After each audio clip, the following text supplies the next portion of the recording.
हाँ जी, नमस्कार, राधे राधे, जय श्री कृष्णा। कैसे हैं सब लोग? बढ़िया, मजे में, आनंद में। चलिए, ईश्वर आप सबको हमेशा आनंद में रखें, खूब मजे में, खूब स्वाध्याय करेंगे।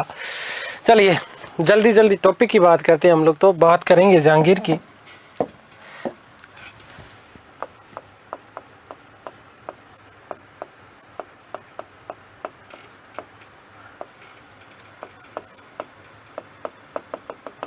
जहांगीर कंटिन्यू पढ़ रहे हैं हम लोग। जहांगीर के काल में मैंने कहा कि साहब खुर्रम का विद्रोह। किसका? खुर्रम का विद्रोह।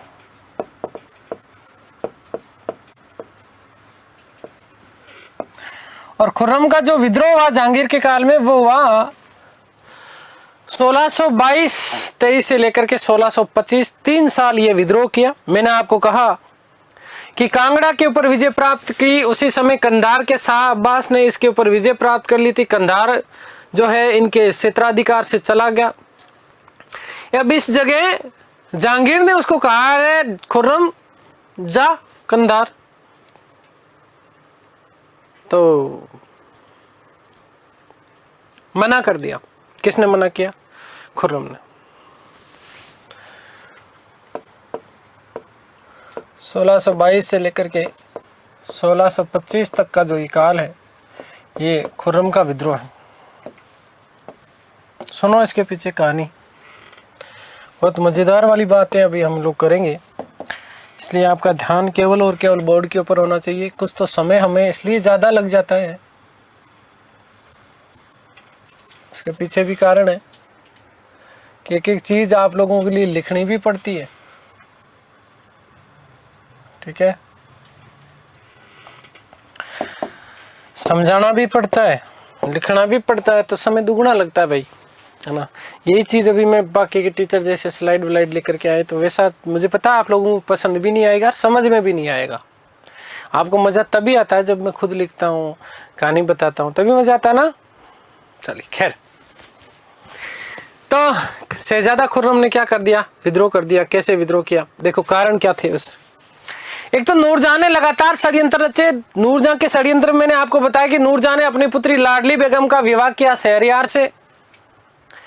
क्योंकि वो शहरयार को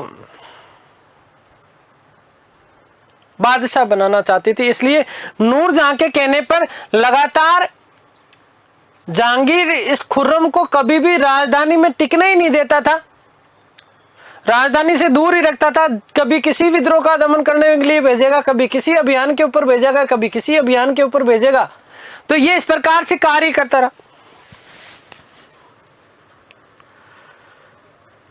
अब खुर्रम ने जहांगीर के सामने कंधार अभियान जाने के लिए शर्तें रखी।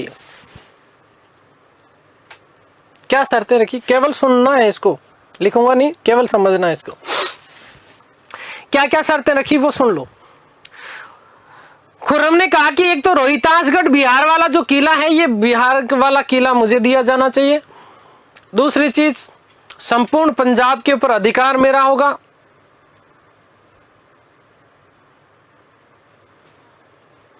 और तीसरा सबसे बड़ा कारण, देखो ये दो जब उसने चीजें बातें करी ना, तो जहांगीर इससे नाराज हो गया।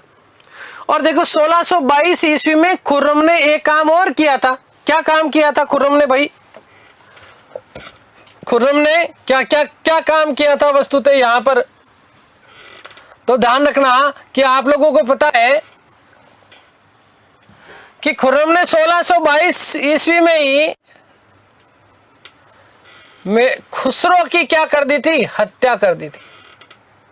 खुसरो की क्या कर दी थी? हत्या कर दी थी। और इस बात से भी नाराज था कौन? जहांगीर। खुसरो की हत्या उसने की बुरहानपुर के किले में। कहां पर की? बुरहानपुर के किले में। तो चाहे कैसा भी हो, जहांगीर खुसरो को माफ कर चुका था। हाँ, ये बात अलग है कि उसने विद्रोह किया। भाई बेटा तो औलाद ही होती ना, चाहे कैसी भी हो। तो उसे अंधा करके रख रखा था, ठीक है, कोई बात नहीं। लेकिन खुसरो को, किसको बेटा? खुसरो को हत्या कर दी गई थी। किसके द्वारा? जहांगीर के कारण, माफ करना, खुर्रम के द्वारा। तो इसलिए जहांगीर उससे बहुत ज्यादा नाराज था। तो जहांगीर ने कहा, देख ऐसा है रे खुर्रम, ना तो तेरे को रोहतासगढ़ का किला मिलेगा और ना पंजाब मिलेगा, कुछ नहीं मिलेगा, पहाड़ में जाने दे, कुछ नहीं मिलेगा, भग यहां से। तो इस कारण खुर्रम भी नाराज हुआ, खुर्रम भी नाराज हुआ, नाराज होकर के उसने क्या कर दिया था, विद्रोह कर दिया। ध्यान देना कि मुगल काल में खुर्रम अपने पिता के विरुद्ध विद्रोह करने वाला प्रथम व्यक्ति माना जाता है। ठीक है, प्रथम व्यक्ति माना जाता है वस्तुतः। हालांकि बात करें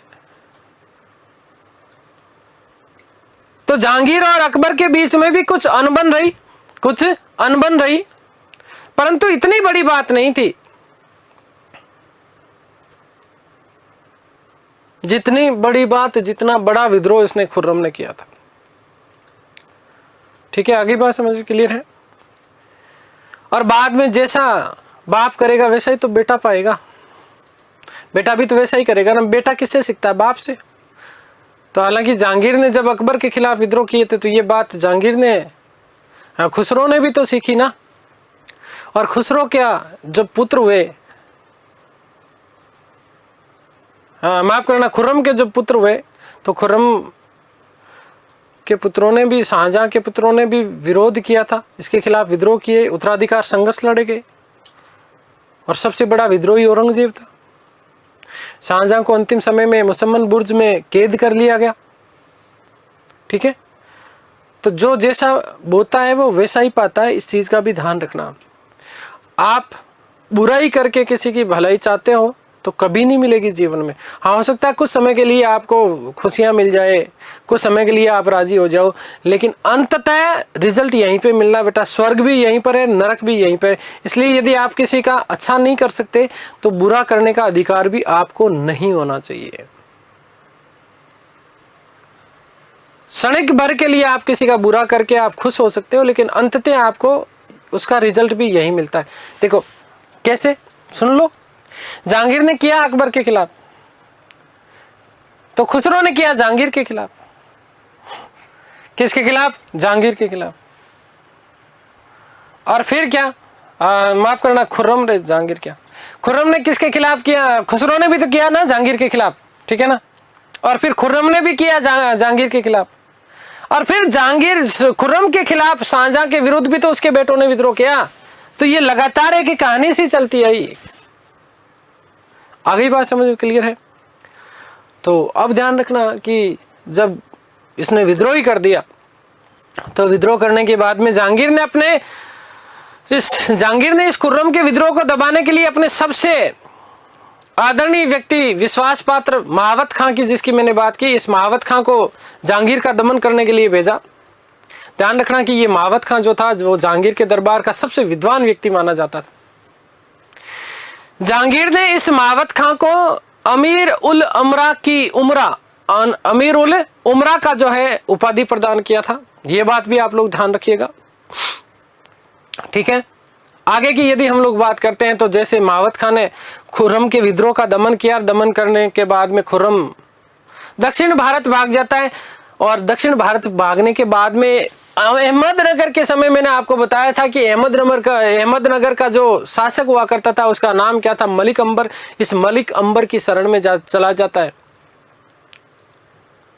और इस मलिक अंबर की सहायता से खुर्रम ने अहमदनगर के किले पर क्या कर लिया था? अधिकार कर लिया था। ये वस्तुतः अहमदनगर किसके अधिकार में हो गया था? मुगलों के अधिकार में। 1620 में जब दूसरी बार मलिक अंबर ने क्या किया था? विद्रोह किया था। तो वापस जब संधि हुई थी तो अहमदनगर उसके पक्ष में चला गया था मुगलों में। तो अहमदनगर के ऊपर एक बार पुनः क्या हो जाता है? अधिकार हो जाता है। महावत खां पीछे पीछे आता है। आने के बाद में बालाघाट के पास में पराजित किया महावत खां ने। किसको? खुर्रम को। और पराजित करने के बाद में इस खुर्रम के दोनों पुत्र, एक तो दारा शिकोह और दूसरा औरंगजेब, इन दोनों को बंधक बना करके अपने साथ शाही दरबार में ले गया था। ठीक, तो देखिएगा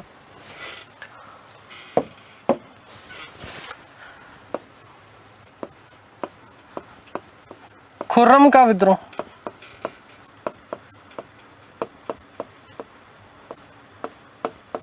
1622-23 से 1625 ईस्वी।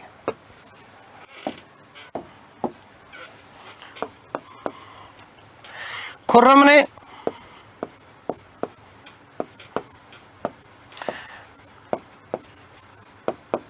कंधार अभियान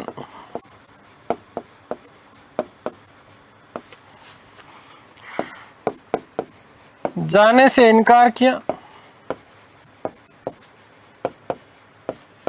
इनकार कर जहांगीर के विरुद्ध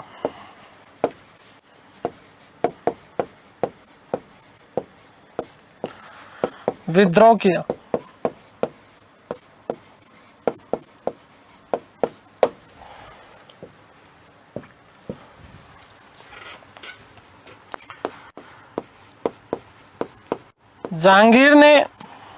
जहांगीर भी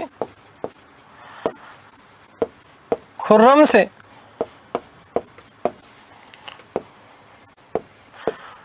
खुसरो की हत्या के कारण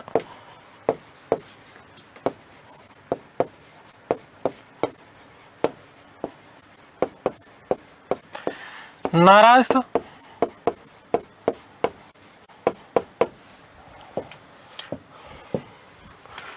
जहांगीर ने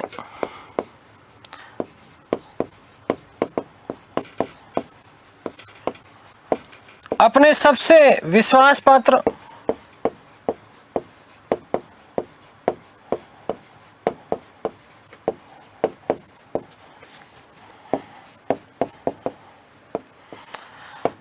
महावत खां को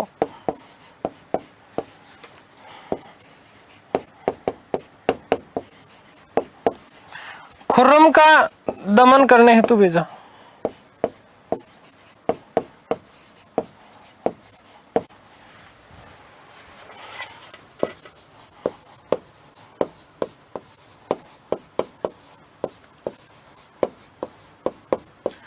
क्योंकि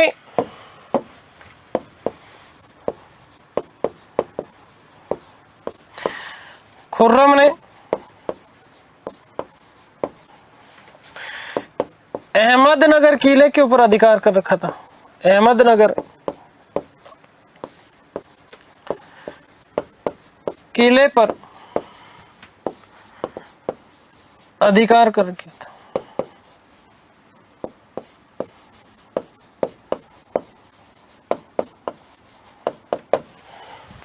महावत खां ने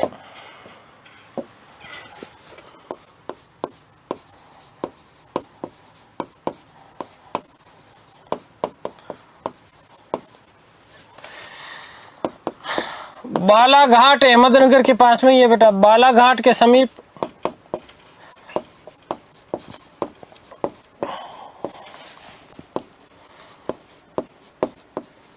खुर्रम को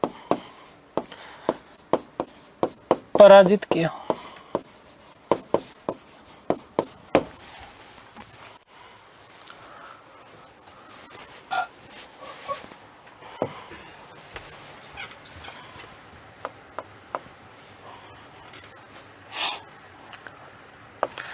महावत खां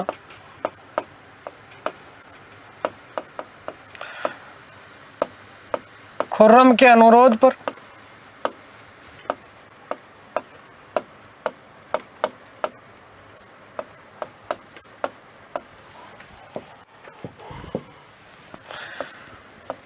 उसे दक्षिण भारत में ही छोड़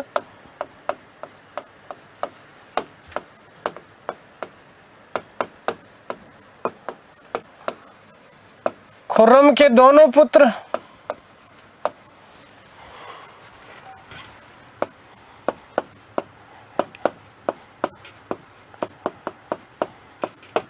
कौन? दारा शिको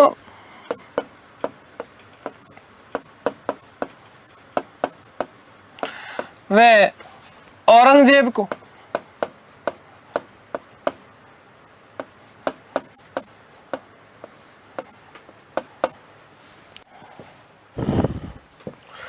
राजनैतिक बंदी के रूप में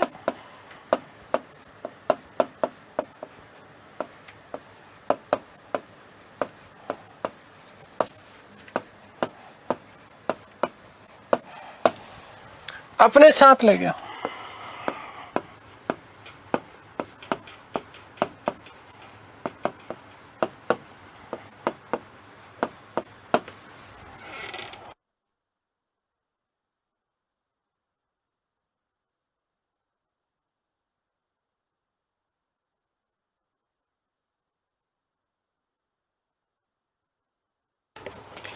ठीक है, आगे बात समझ में। तो ये इस प्रकार से बातें हुई। उसके बाद में हालांकि मावत खान ने भी विद्रोह किया था 1625 में। उसके पीछे कारण क्या था? क्योंकि अब चारों तरफ से एक ही चीज चल रही है कि जहांगीर जैसे कैसे जहांगीर मरे और जहांगीर मरने के बाद में सब शासक बनना चाह रहे हैं। उधर नूरजहां शहरयार को शासक बनाना चाहती है, इधर खुर्रम शासक बनना चाहता है, उधर परवेज गुट अलग से ही चल रहा था। और इस परवेज गुट के साथ में जुड़ा हुआ था मावत खां। फिर कौन? मावत खां। क्योंकि ये सबको पता था कि जहांगीर अब ज्यादा दिन का नहीं है, मरने वाला है। तो मावत खां का के विरुद्ध भी नूरजहां ने, मैंने कहा ना, बड़ी खतरनाक महिला थी। इस नूरजहां ने मावत खां का खूब अपमान किया। देखो, परवेज जो था वो परवेज जहांगीर की एक पत्नी थी साहिब जमाल। उस साहिब जमाल का पुत्र था, अयोग्य शासक हुआ करता था, अयोग्य व्यक्ति था। तो मावत खां ये चाहता था कि परवेज शासक बने। अब नूर ने इस परवेज के गुट को समाप्त करने के लिए मावत खां को बंगाल का सूबेदार बनवा दिया कि यहां से बाहर भेजो। कहां? तो आगरा और कहां? बंगाल। भेज दिया दूर। साथ ही साथ मावत खां के परिवार का बहुत बुरी तरीके से अपमान किया गया। किसके द्वारा? नूरजहां के द्वारा। जहांगीर लाहौर में था और नूर काबुल में थी। इसी समय जब ये सूचना मिली मावत खां को, तो मावत खां ने लाहौर के पास में जहांगीर को क्या बना लिया? बंदी बना लिया। नूरजहां ने इस विद्रोह को क्या कर दिया था? असफल कर दिया था। और जहांगीर को क्या करवाया? मुक्त करवाया। और मावत खां को उसने क्या कर दिया? माफ कर दिया। केवल थोड़ा सा दिमाग में इस चीज को क्या रखना है, आप लोगों को याद रखना है। 28 अक्टूबर 1627 ईस्वी को जहांगीर की क्या हो जाती है? मृत्यु हो जाती है। मृत्यु के समय वो लाहौर में था और लाहौर में ही रावी नदी के तट पर शाहदरा नामक स्थान पर इसको दफनाया गया था और यहीं पर इसका क्या बनवाया था? मकबरा बनवाया था। मैं अन्य महत्वपूर्ण तथ्य लिख रहा हूं। अन्य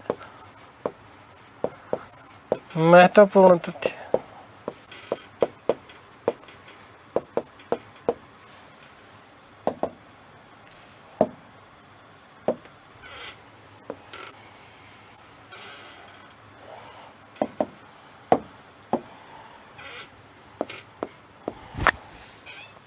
देखो, 28 अक्टूबर को मरा है। पिता की मृत्यु कब हुई थी? 25 अक्टूबर की। पिताजी के 3 दिन बाद में ही मरा है, ध्यान रखना। लेकिन सन डेट याद रख लेना। उधर 1605 है, इधर 1627 है। ठीक है। तो जहांगीर की मृत्यु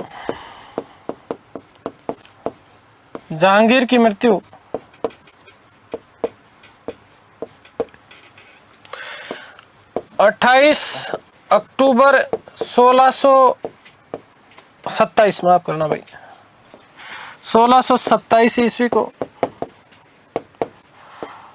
लाहौर में हुई।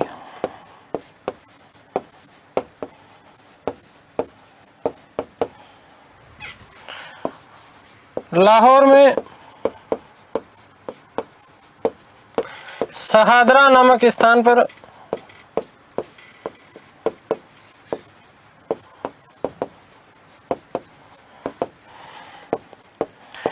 रावी नदी के तट पर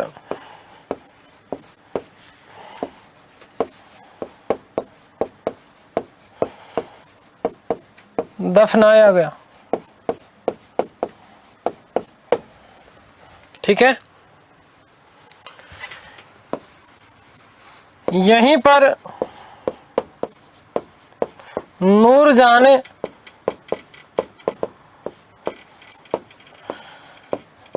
इसका मकबरा बनवाया।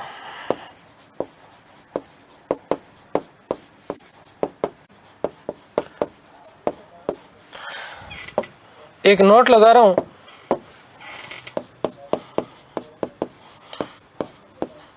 कि अपने पिता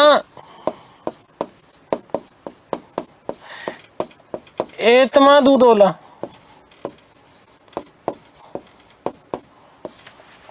के मकबरे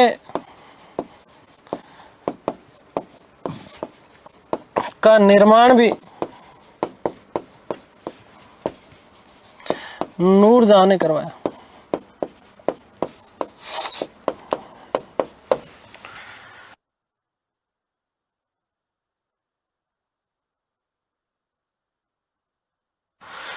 आगे बात समझ में क्लियर है? अब देखो षड्यंत्र, अब षड्यंत्र तो अब शुरू होंगे। तो अंततः जहांगीर की मौत की जिसको सबको खबर थी, सब चाहते थे कि जहांगीर मरे, तो जहांगीर मर गया। अब जैसे ही जहांगीर मरा तो पहले तो उसका बढ़िया मकबरा बनवा दिया, दफन करवा दिया। मकबरा बनने में तो क्या समय लगता है। नूरजहां ने तुरंत प्रभाव से अपने दामाद शहरयार को लाहौर का बादशाह घोषित कर दिया। इधर आसफ खां आगरा में था। आसफ खां कौन? खुर्रम का ससुर, अर्जुमंद बानो बेगम का पिता, नूरजहां का भाई। इस आसफ खां ने आगरा में खुसरो का एक पुत्र था जिसका नाम था दावर बख्श। इस दावर बख्श को बादशाह घोषित कर दिया। सुनो कहानी, बहुत मजेदार वाली बात है।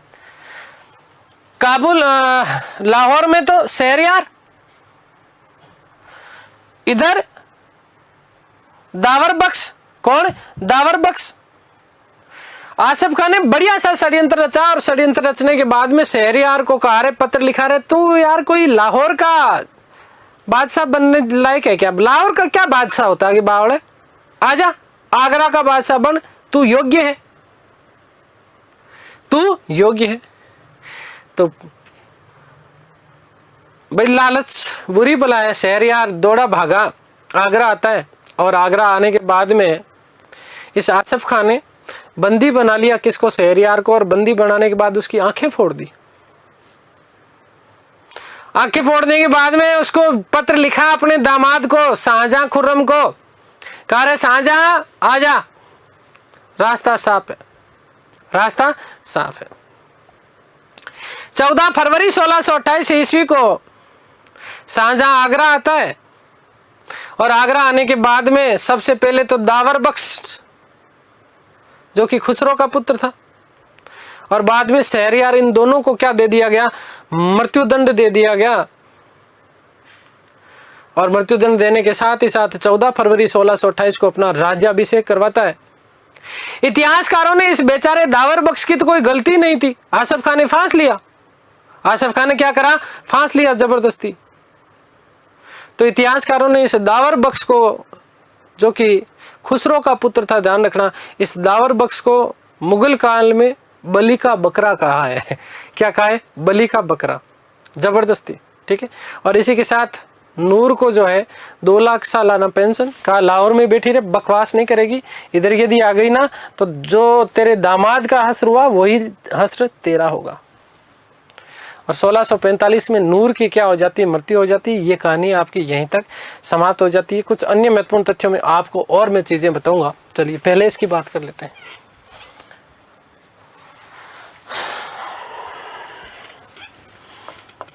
तो नूरजहां ने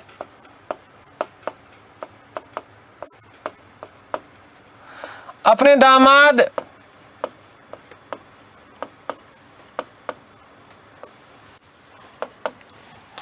शहरयार को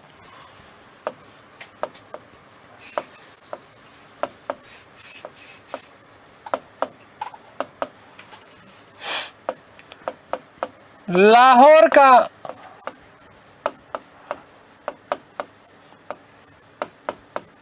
बादशाह घोषित किया।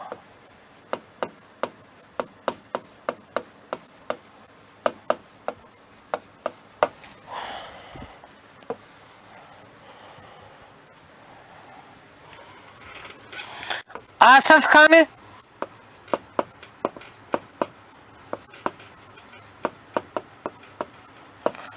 षड्यंत्र रच, और षड्यंत्र रच करके क्या किया? पहला काम, खुसरो के पुत्र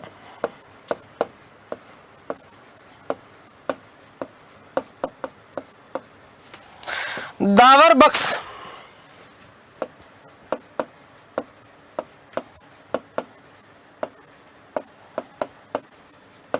को बादशाह घोषित किया। नंबर 2, शहरयार को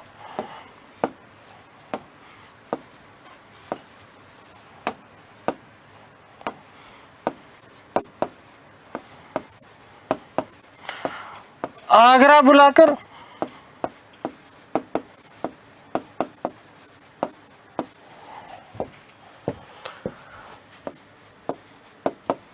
बंदी बनाया, वे आंखें फोड़ी।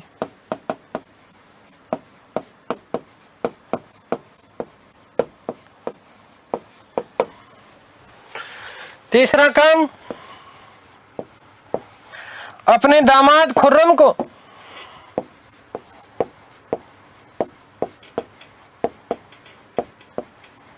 खुर्रम अब तो शाहजहां के नाम से जाना जा रहा है, अहमदनगर अभियान के बाद में शाहजहां को आगरा बुलाया। तो साहब शाहजहां ने क्या किया? शाहजहां ने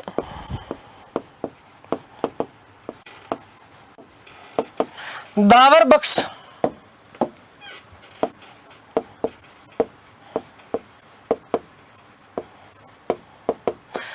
वे शहरयार को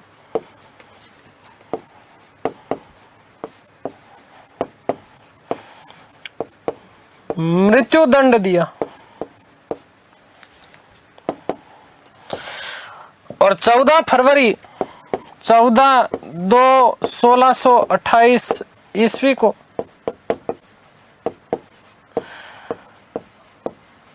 अपना राज्याभिषेक करवाया।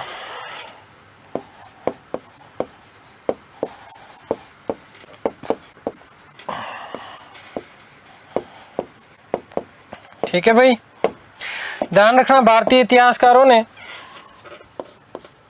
मोस्ट इंपोर्टेंट प्रश्न बनता है आपका, भारतीय इतिहासकारों ने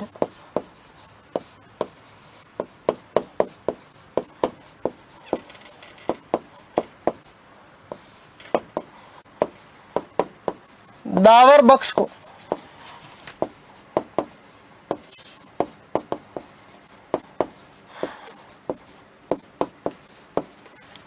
मुगल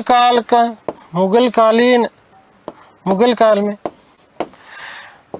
बलि का बकरा कहा है?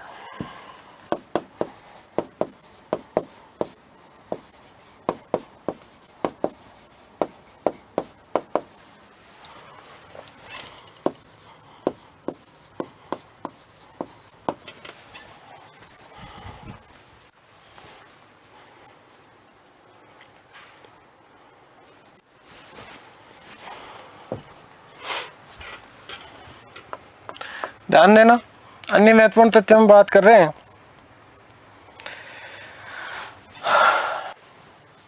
सुनो भाई, एक तो जहांगीर जो था वो आम का बहुत बड़ा शौकिया था। ठीक है, जहांगीर को आम का बहुत ज्यादा शौक हुआ करता था। किसका? आम का। ये चीज आप लोग विशेष रूप से ध्यान रखना।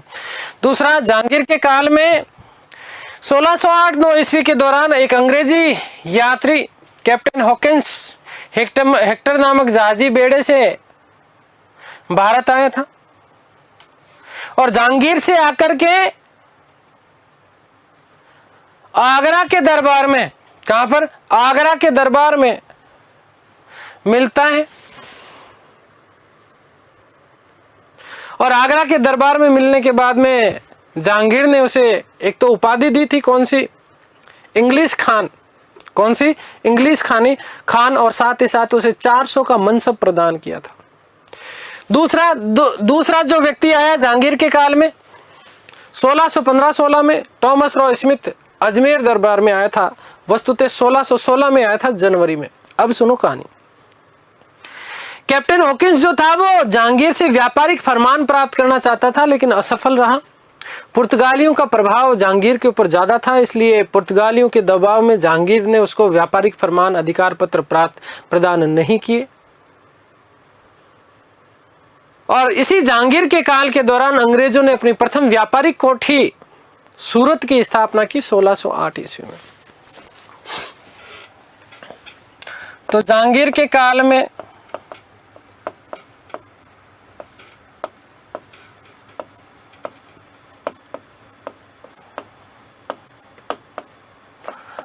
दो अंग्रेज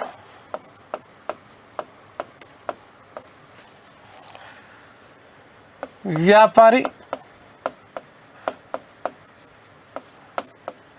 फरमान हेतु भारत आए।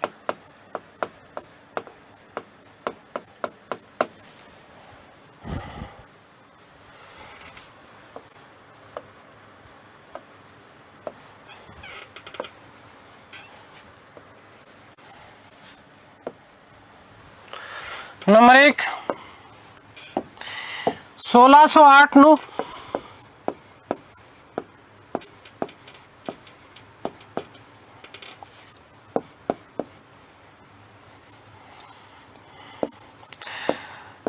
कैप्टन हॉकिंस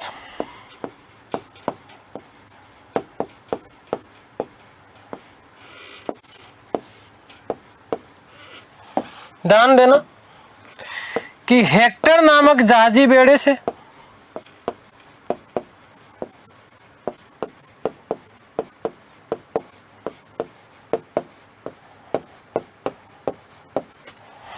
भारत आया।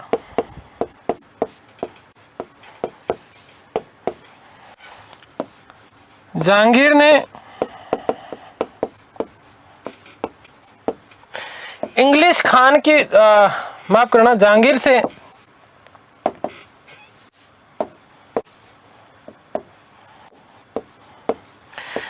आगरा दरबार में मिला।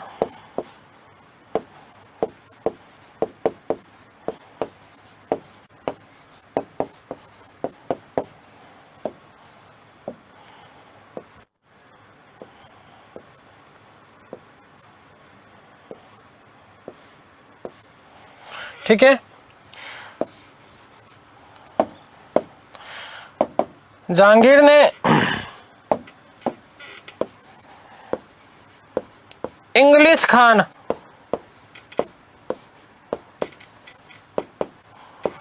की उपाधि व 400 का मनसब प्रदान किया।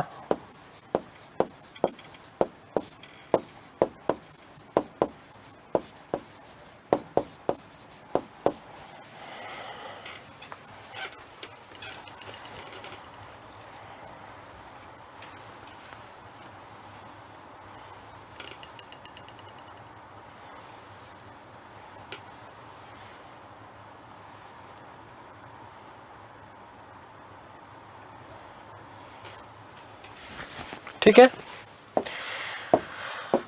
ध्यान देना कि व्यापारिक फरमान प्राप्त करने में असफल।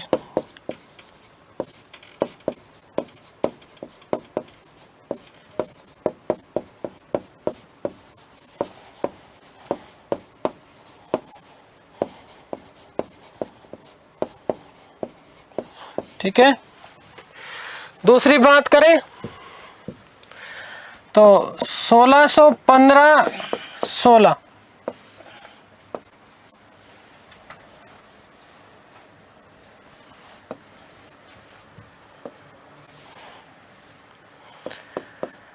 कैप्टन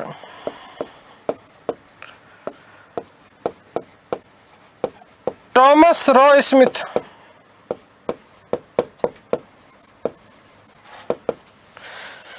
जनवरी 1616 ईस्वी में जनवरी 1616 ईस्वी में अजमेर स्थित अजमेर के मैगजीन दुर्ग में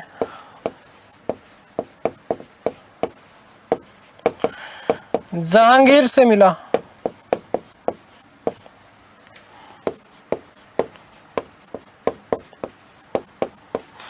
और ध्यान रखना कि व्यापारिक फरमान प्राप्त करने में सफल हुआ ये।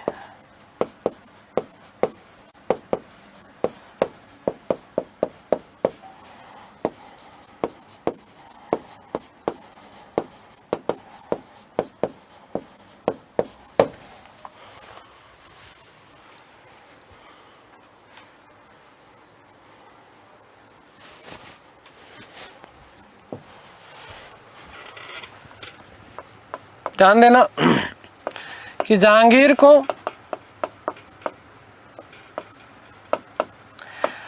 फलों के राजा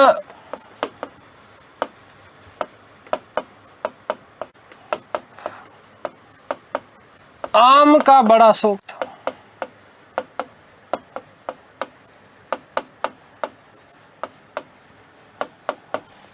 आम का बड़ा शौक था, ध्यान रखना। इसी जहांगीर ने 1612 ईस्वी में रक्षाबंधन का त्योहार मनाया था। क्या मनाया था? रक्षाबंधन का त्योहार मनाया था। ये चीज भी आप लोग ध्यान रखना। 1612 ईस्वी में ये प्रश्न पूछा गया भाई किसने मनाया था? जहांगीर ने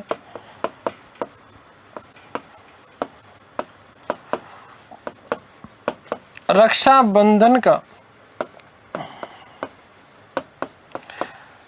त्योहार मनाया था।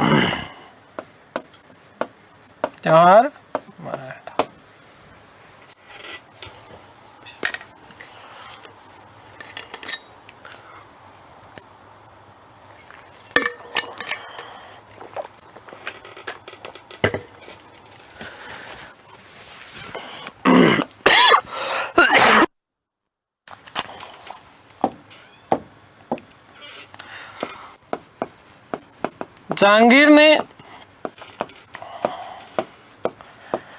पुरुषों में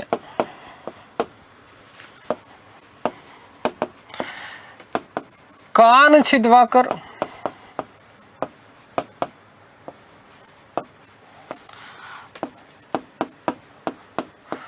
लौंग पहनने की फैशन चलाई।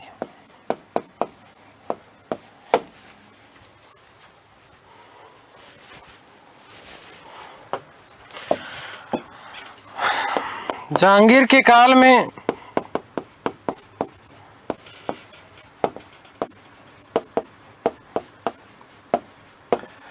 सोलह सौ 5 ईस्वी में पहली बार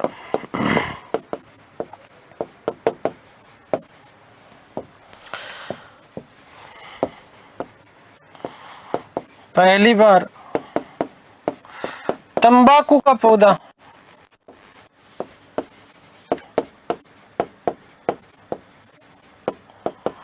भारत लाया गया। ठीक है, और ये तंबाकू का पौधा आप मिराज खाते हो ना घिस घिस के, ये सब पुर्तगालियों की देन है। आगे बात समझ में। और इसकी खेती भी प्रारंभ कर दी गई थी तंबाकू की। ठीक है, कौन लेके आए थे? पुर्तगाली लेकर के आए थे। कौन लेकर के आए थे? पुर्तगाली लेकर के आए थे। जहांगीर ने 1617 में तंबाकू निषेध कानून बनाकर इसके ऊपर क्या लगा दी थी? रोक लगा दी थी। पुर्तगाली, ध्यान रखना, पुर्तगालियों द्वारा।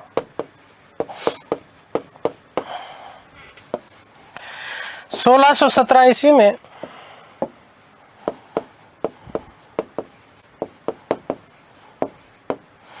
जहांगीर ने कानून बनाकर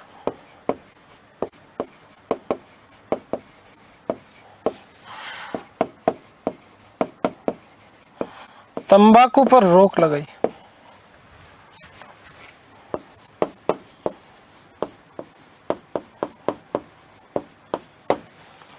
तंबाकू पर क्या लगा दी थी? रोक लगा दी थी।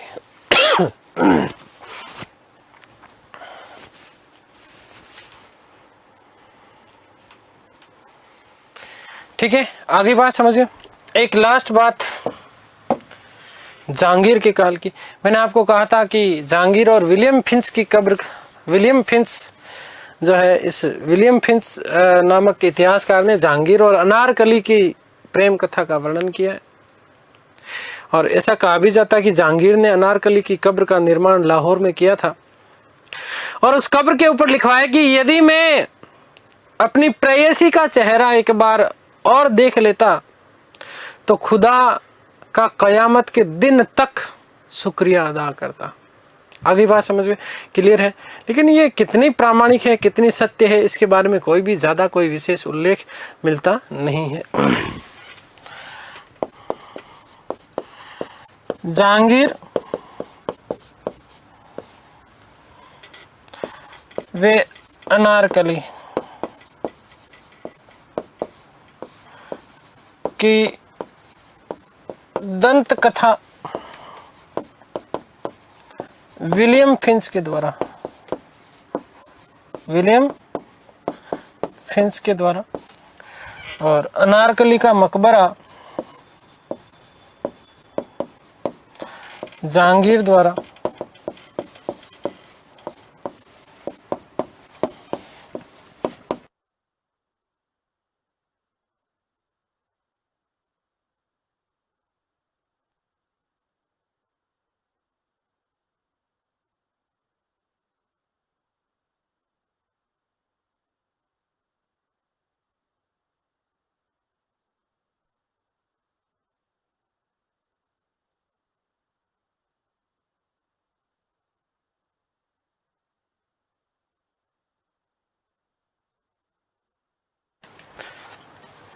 तो आगे बात समझ में।